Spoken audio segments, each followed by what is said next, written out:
রাজ্যে চলছে এসআইআর এর শুনানি পর্ব। অভিযোগ, এই শুনানির নামে হয়রানির শিকার হচ্ছেন বহু সাধারণ মানুষ। এই হয়রানির জন্য রাজ্য প্রশাসনের উপরেই দায় চাপিয়েছে পদ্ম শিবির।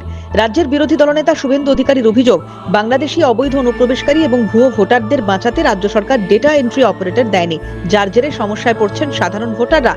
কিছু কিছু আমাদের হিন্দু লোকজন, সাধারণ লোকজন, ভারতীয়দের অসুবিধা হচ্ছে, তাদের হিয়ারিং এর নোটিশ হচ্ছে। এর জন্য দায়ী কে?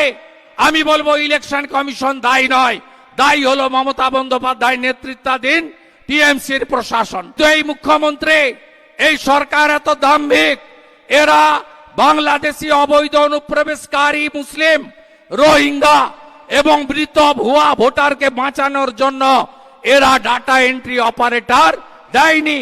এন্ট্রি অপারেটর না দেওয়ার ফলে কার নাম ডিএএস DASS হয়ে গেছে, কারো ROY রায় হয়ে গেছে।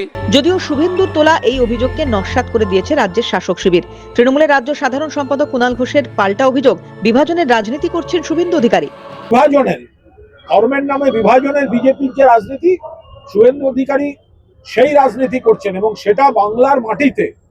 এটা আত্মঘাতী ভাবনা চিন্তা। বাংলার মানুষ যখন মমতা বন্দ্যোপাধ্যায় 93টা স্কিম দেন, কন্যাশ্রী থেকে রূপশ্রী, লক্ষ্মীর ভান্ডার থেকে স্বাস্থ্যসাথী, তখন কিন্তু কে সিপিএম, কে বিজেপি, কে অমুক, এগুলো মমতা বন্দ্যোপাধ্যায় দেখেন না। আবার কে হিন্দু, কে মুসলমান, কে খ্রিস্টান, সেটাও দেখেন না।